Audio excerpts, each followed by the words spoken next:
வணக்கம். தஞ்சை மாவட்டத்தில் வந்திருக்கோம். 151வது நாள் கண்டிப்பாக மாவட்ட சங்கம் வந்து சாப்பாடு அனுப்பியிருக்கீங்க. கண்டிப்பாக இந்த மாதிரி சாப்பாடு அனுப்பியிருக்கீங்க. யார் சாப்பாடு கணக்கு எல்லாம் சொல்ல முடியாது. கேப்டன் மாதிரி ஈன்றது செய் இல்லாதவர்கள் சொல்கிற மாதிரி எங்கெல்லாம் முடிஞ்ச வரைக்கும் எல்லாருக்குமே உணவு போட்டுட்ருக்கோம். இதான் உண்மை. ஏன்னா கேப்டன் வந்து யாருக்கு எப்படி செய்கிறான்னு சொல்லாமல் செஞ்சார். அதுமாதிரி நாங்கள் சொல்லாமல் எங்களால் முடிஞ்சது செஞ்சுட்ருக்கோம். இதான் உண்மை. கேப்டன் கொடுத்தாரு, கேப்டன் காட்டி எல்லாம் பண்ணோம். அவருக்கு கொடுத்த மாதிரி எவ்வளோ அவர் கொடுத்தா கணக்கு தெரியாதுல்ல. அதே மாதிரி நம்ம அனைவரும் நிறைய பேர் நிறைய நிறைய மக்கள் சாப்பிட்டாங்க. அது வரைக்கும் சந்தோஷம். அவ்வளோதான். இந்த அன்னதானம் வந்து இன்னும் எத்தனை நாளைக்கு தொடரும்?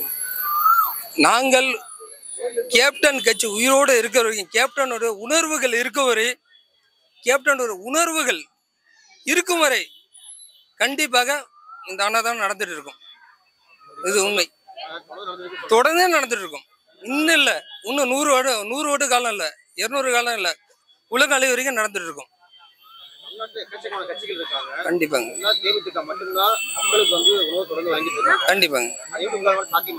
ஒரு விஷயம் என்ன சொல்றேன்னு கேட்டீங்கன்னா, அவங்கவுங்க புறம்போக்கு இடத்துல படுத்திருப்பாங்க. என் கேப்டன் படுத்தா சொந்த இடத்துல படுத்திருக்காரு. ஒரு விஷயம். அதே மாதிரி கேப்டன் அனைவருக்கும் அன்னதானம் கொடுத்துருந்தாரு. அதே அன்னதானத்தை இன்னி வரைக்கும் கொடுத்துட்டு இருக்கோம். அதான் உணர்வு. புரியுங்களா? அவர் உழைத்த காசுல 90% எல்லாம் உணர்வா கொடுத்துருந்தாரு. அதே போல நாங்க எங்களால் முடிஞ்சு நாங்க கொடுத்துட்டு இருக்கோம். செந்தில நல்லது பண்ணிட்டு இருக்கீங்க. அன்னதானம் கொடுத்து நிறைய உதவி செஞ்சிருக்கீங்க. மக்கள் எந்த அளவுக்கு தெய்வத்துக்கு புரிஞ்சிருக்காங்க இப்போ வந்ததுக்கு அப்புறம்? தலைவரை ஒரு விஷயம் நான் சொல்லிட்டுங்களா? தலைவரை பத்தி எல்லாருமே நல்லதான் நினைச்சிருந்தாங்க. ஆனா ஒரு விஷயம், இந்த மீடியா கோச்சி கூடாது யாருமே. இந்த மீடியாக்களை வந்து அவர் அரசியல் வந்ததுனாலதான் அவரை வந்து அவங்க ஏதாவது தேவையாம ஏதோ தவறா பேசிட்டாங்க. அதான் ஒரு விஷயமே தவிர ஒண்ணுமே இல்லை. ஆனா கேப்டன் யாருன்னு இன்னைக்கு தமிழ்நாடே உணர்ந்திருக்கு. தமிழ்நாடு உலகமே உணர்ந்திருக்கு. இதான் உண்மை. ஒரு ஓகேங்களா? இதான் உணர்ந்திருக்கு. அதான் அவரு மறையில வாழ்ந்துட்டு இருக்காரு. கேப்டன் உயிரோடு இருக்காரு. உண்மை. அதுக்காண்டிதான் நாங்க இவ்வளவு போராடிட்டு இருக்கோம். அவரு உண்மையா இருக்காரு, உணர்வா இருக்காரு. நாங்க அதுக்காக உணர்வா வாழ்ந்துட்டு இருக்கோம். உண்மைதான். இந்த எம்பி தேர்தல் பார்த்தீங்கன்னா தேமுதிக 5 தொகுதியில் ஒதுக்கப்பட்டிருக்கு. சொல்லுங்க. உங்களோட வெற்றி வாய்ப்பு எந்த அளவுக்கு இருக்குன்னு நினைக்கிறீங்க? மக்கள் கையில தான் இருக்கு. உணர்வா இருக்கும். நாங்க வெற்றி வைப்போம். நான் வந்து வெற்றிக்காண்டி எல்லாம் ஒன்றும் மேட்டர்ல, உணர்வா கேப்டனுக்காண்டி உணர்வா உள்ளவங்க கண்டிப்பா போடுவாங்க. ஒரு விஷயம் உண்மையான உண்மையை நாங்க இருக்கோம்.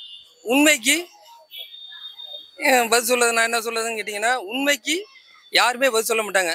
பொய்க்கு தான், காசுக்கு தான் பணம். அதுபோலாம் இல்லை. கேப்டன் உண்மையா இருந்தா உண்மையா ஓட்டு போடுவாங்க. உண்மைக்கு உழைப்பு உண்டு. கண்டிப்பாங்க கண்டிப்பாங்க. தம்பி நல்லா கண்டிப்பா வருவாருங்க. அது வெற்றி.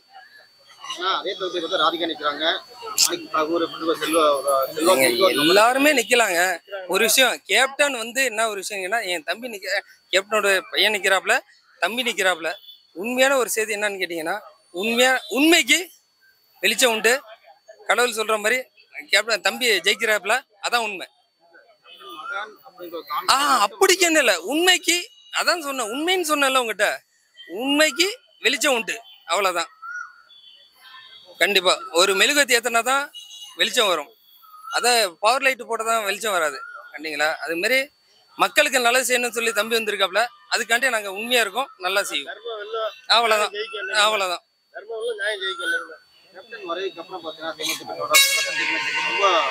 கவலை அடைஞ்சிருந்தீங்க, மனம் உடஞ்சு போயிருந்தீங்க. இப்போ அவர் இல்லை, இதனால கட்சி எடுத்து நடத்துறாங்க. ஃபேமஸ் அவங்க மகன் பிரபான் வந்திருக்காரு. இப்போ தொண்டர்களாக நீங்க என்ன சொல்றது, அந்த கட்சி வந்து பின்தங்கி இருக்குன்னு இல்ல கேப்டன் போயிருக்க போனாலும் பரவாயில்ல? இல்ல, இது நீங்க கேட்ட கேள்விக்கு நீங்க தான் பதில் சொல்லணும். இந்த கேட்ட கேள்விக்கு இவ்வளவு மக்களை பாக்குறீங்க. இந்த மக்களுக்கு பார்த்து நீங்க என்ன பதில் சொல்றீங்க? அது நான் கேட்கிற கேள்வி. இந்த இவ்வளவு மக்களை நீங்க பாக்குறீங்களா, நீங்க என்ன பதில் சொல்றீங்க?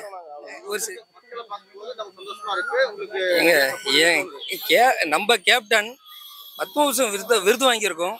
இதை தவிர நம்ம இவ்வளவு மக்கள் வந்து பார்த்ததுக்காண்டி விருது கொடுத்துருக்கீங்க. அப்படி இருக்க காலகட்டத்தில் ஒரு விஷயம், அது மாதிரி நீங்க பாத்துருக்கீங்க. இப்ப இவ்வளவு மக்கள் வந்துரு போது உங்களுக்கே தெரியும். நீங்க அது பதில நீங்களே போட்டுக்கலாம். நான் ஒண்ணு சொல்லணும் ஒண்ணும் இல்லை. உங்களுக்கு தானே தலைவன் கேப்டன் தமிழன்னு சொல்லடா, தலையிலிருந்து நில்லடா, ஒரே வார்த்தை கேப்டன். இதான் விஷயம். யாருக்கும் கேப்டன் வந்து உண்மையா இருந்திருக்காரு. கேப்டனா இன்னி வரைக்கும் வாழ்ந்துட்டு இருக்காங்களே தவிர கேப்டனால யாருமே அழிந்தான்னு யாருமே சொல்லவே இல்லை. என்னம்மா அம்மா அப்படியே போட்டோ எடுங்க. வாழ வச்சுதான். என்னம்மா சொல்லுங்க உண்மை. இல்ல இப்ப உங்களுக்கு உங்களுக்கு உங்களுக்கு ரிசல்ட் தெரியுதுங்களா? அவ்வளவுதான். உண்மையா இருக்கும். உண்மை தொண்டன் உயிரா இருப்போம். அவ்வளவுதான். இதுக்கு பாரு நான் என்ன சொல்லுங்க, நீங்க கேக்குறத சொல்லுங்க. கேப்டன் போனதுக்கு அப்புறம் வந்து ரசிகர்கள் வந்து கொஞ்சம் மன உடைஞ்சு பின்தங்கி இருக்கா, கட்சி பின்தங்கி இருக்கா, மேலும் இல்ல இல்ல இல்ல இல்ல கேப்டன் ஒரு கேப்டன் இறந்தப்ப நாங்க ரொம்ப வருத்தப்பட்டது உண்மைதான். ஆனா இன்னைக்கு எங்க அந்நியாரிய தூக்கி இமயத்தை தாண்டி என்ன இன்னைக்கு தூக்கி நிமித்தி இருக்காங்க. இதான் உண்மை. இது உண்மை உண்மை உண்மை. நாங்க தான் உண்மைன்னு சொல்றோம். மக்களுக்காண்டி மக்கள் பணியை நாங்க செஞ்சுட்டு இருக்கோம். அது கடவுளும் மக்களும் பார்த்து தான் செய்யணுமே தவிர வேற ஒண்ணும் இல்லை. அதான் உண்மை. ஒரு விதத்துல சந்தோஷமான விஷயம் அப்படின்னாலும் லேட்டா கொடுத்துருக்கு, லேட்டா அறிவிச்சாங்க, லேட்டா கொடுத்தாங்க சொல்லிட்டு ரொம்ப கொஞ்சம் அதுலயும் கொஞ்சம் வருத்தம் தெரிவிச்சிருக்காங்க. அந்த விருது கொடுத்தது உங்களுக்கு அரைமணம் தான் எடுத்துருக்கு. தலைவர சந்தோஷம் ஒரு விஷயம். ரெண்டாவது சொல்லிடுறேன், அவங்க கூட்டணி இவங்க கூட்டணி வச்சு கொடுத்தாங்களே எங்களுக்கு அதெல்லாம் தெரியாது. ஆனா உண்மையான கேப்டனுக்காண்டி கொடுத்த ஒரு தனி மனிதனுக்கு கொடுத்த விருது, அதான் உண்மை. புரியுதுங்களா? அவருக்காண்டி இன்னைக்கும் உழைக்கிறோம். அவ்வளவுதான். அவரு பணியை நாங்க தொடர்றோம். இது உண்மை. முழு மனிதா என்ன அப்படி சொல்லிட்டீங்க? அதெல்லாம் கொடுத்ததுன்னா எலெக்ஷன் டைம்னால அது லேட்டா வந்துச்சு. அவ்வளவுதான். அது வந்து நாங்க வருத்தப்படல. ஆனா அவங்க கொடுத்தது நன்றி, சந்தோஷம். அவ்வளவுதான். இல்ல இல்ல இல்ல அப்படிலாம் கிடையாது. அவங்க எதை வேணா 1000 பேர் 1000 சொல்லிட்டு போலாம். 5 எம்பில நாங்க தான் ஜெயிக்கிறோம். ஏடிஎம்கே கூட்டணியில எங்களுக்கு நல்ல வலுவான கூட்டணி, கண்டிப்பா ஜெயிக்கிறோம். மக்கள் நினைச்சு போட்டாங்க. அது வரைக்கும் சந்தோஷம். தோல்வி கிடையாது நமக்கு. 151 நாட்கள் ஆகும். ஆமா. இன்றும் பாத்தீங்கன்னா எந்த ஒரு தலைவருக்கும் இல்லாத அளவுக்கு கேப்டன் மட்டும் மக்கள் கூட்டமா பாத்தீங்கன்னா அலைகளையா வந்துட்டு இருக்காங்க. இதுக்கு பாத்தீங்கன்னா எக்கச்சக்கமான கூட்டம், வரலாற்றான கூட்டம் இன்னும் வந்துட்டு இருக்கு. அதுக்கு என்ன காரணம் நினைக்கிறீங்க? மக்கள் இதை வந்து கோயிலா பாக்குறாங்க, சமாதியா பாக்குறாங்க. ஒரே விஷயம் சொல்லி தலைவா, அம்மாவை யாரும் மறக்க முடியாது. ஒரு விஷயம் நல்லா புரிஞ்சுங்க. தாயை மறந்தவன் மனிதன் இல்லை, தெரியுங்களா? பூமியை மறந்தவன் மனிதன் இல்லை. கேப்டனை மறந்தவன் மனிதனே இல்லை. புரியுதுங்களா? அதே மாதிரி என் கேப்டன் மக்களுக்காண்டி வாழ்ந்தார், மக்களுக்காண்டி வாழ்ந்தார். அவருக்காண்டி தான் வருது. அவரு வந்து நாங்க வந்து என்னன்னு கேட்டீங்கன்னா அவரு வந்து வாழ்ந்துட்டு தான் இருக்காரு. இது உண்மை. மக்கள் இதை வந்து கோயிலா பாக்குறாங்க, சமாதியா பாக்குறாங்க. கோயிலா தான் பாக்குறோம். நாங்க கோயிலா தான். எங்க தேவை கல்யாணம், காது குத்து, நல்லது கெட்டு எதுவா இருந்தாலும் சரி இங்க செஞ்சு. ஒரு விஷயம் சொல்லிடுறேன் தலைவரே, நல்லா இதை பதிவு பண்ணீங்க. இவன் மாவட்ட செயலாளரை கூப்பிடணும், அந்நியாரை கூப்பிடணும், எல்லாரையும் கூப்பிடுறோம். நாங்க சொன்னோம்னா நாங்க 4 லட்ச ரூபா 5 லட்ச ரூபா செலவு பண்ணணும். இது எங்களுக்கு தேவையில்லை. எங்க தெய்வம் கேப்டன் இருக்காரு. அவருக்காண்டி இங்கே வந்து என் காது குத்து வச்சு என் பிள்ளைங்க மொட்டை அடிப்பேன். இங்க வச்சு எல்லாம் செய்ய முடிச்சுட்டு அங்க தேவையை நான் முடிச்சுக்குவேன். என் பொண்டாட்டி என் பிள்ளைங்களை கூட்டாந்து கல்யாணம் பண்ணுவேன், வச்சுட்டு அங்க போய் தேவையை வச்சுக்குவேன். யாருக்கும் செலவு பண்ண அவசியம் இல்லை. இங்க போற மாதிரி அங்க 10,000 பேருக்கு அன்னதானம் போட்டு போவேன். புரியுதுங்களா இல்லையா? அது ஏன்னா இவங்களுக்கு செலவு பண்ற காசு, நம்ம ரோட்ல பண்ற யாருக்கு பண்ற பிளெக்ஸ் அதெல்லாம் செலவு பண்ற காசுக்கு நம்ம செலவு பண்ணிட்டு போயிடலாம். கேப்டன் உணர்வா எல்லாருக்கும் உணவு போட்டதுனால தான் கேப்டன்.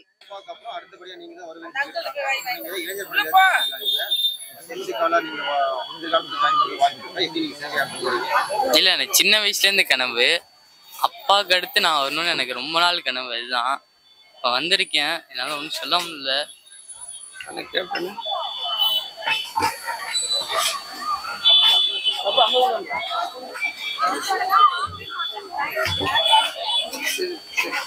எப்பொழுதுமே நான் இருப்பேன்.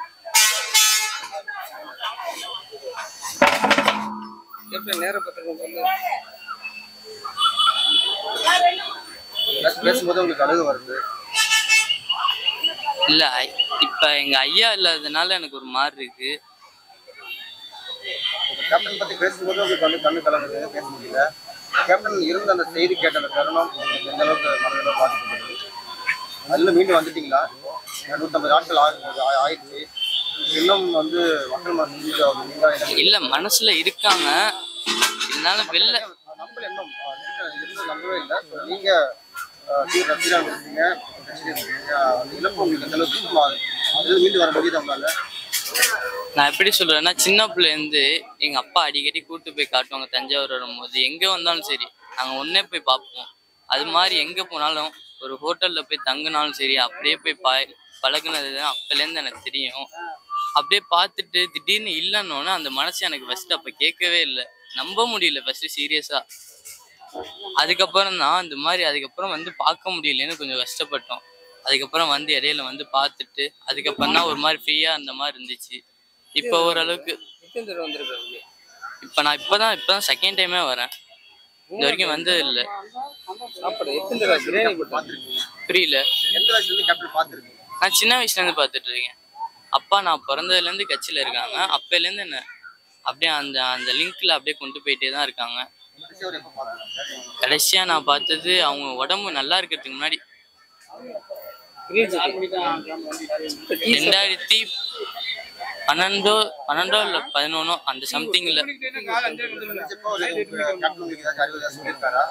இல்ல அப்ப நானும் அப்பாவும் தான் போய் டீ கால்லாம் வாங்கிட்டு வந்து நார்மலா போய் அவ்வளவு பெரிய ஹோட்டல்ல இருந்தாலும் நாங்க நார்மலா கீழே போய் ஒரு டீ சாதாரண கடை தான் அங்க போய் டீ வாங்கிட்டு வந்து நாங்க போய் கொடுத்தோன்னு அப்ப நான் சின்ன பையன், எனக்கு பயமா இருந்துச்சு, அப்ப பேச கூட இல்லை.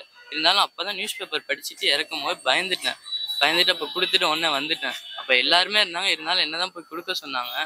இருந்தாலும் அப்ப பயந்துட்டு வந்துட்டேன். அப்ப கூட எதுவும் பேசல.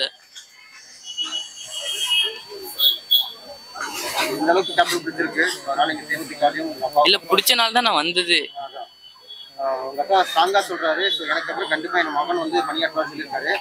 இது வந்து உங்களோட விருப்பத்தின் பேர்ல தான் நீங்க வந்து தேமுதிக பணியாற்ற போறீங்க, அப்பாவோட இல்ல நான் ஃபர்ஸ்டே சொன்னதுதான், எனக்கு வந்து சின்ன வயசுல இருந்து ஒரு கனவுன்னே சொல்லலாம். நான் படிப்ப சம்திங்கை விட இதுல வரணும் தான் நான் அதிகமா கான்சன்ட்ரேட் பண்ணது. அப்பா வந்து கேப்டன் கொடுத்துருக்காரு, அவரோட பாயிண்ட் இருக்காரு. நீங்க வந்து உங்க ஜென்ரேஷன்ல வந்து பிரபாகரன் பாயிண்ட் வெளியா இருக்கீங்க. அப்படிங்கும்போது நீங்க வந்து பேசுறீங்க பழகிறீங்களா? இல்ல அப்படி இல்ல.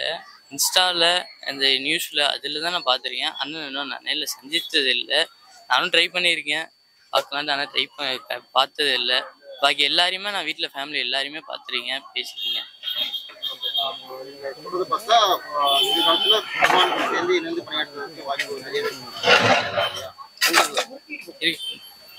கேப்டன் வந்து என்னோட குடும்பத்தின் தலைவர், என் தெய்வம், என் தெய்வத்தின் என்னுடைய மகனை ஆகாஷ் இணைச்சிருக்கேன். நல்லவர்ன்ற ஒரே இதுக்காண்டி, என் கேப்டனுக்காண்டி என் மகனை நான் இணைச்சிருக்கேன். என் பணி எனக்கு திடீர்னு ஏதோ ஆனாலும் சரி, என் மகன் இந்த பணியை தொடருவான் என்று அன்போட மக்களுக்காண்டி மக்கள் பணி செய்வான் என்று உறுதியோடு சொல்லிக் கொள்கிறேன்.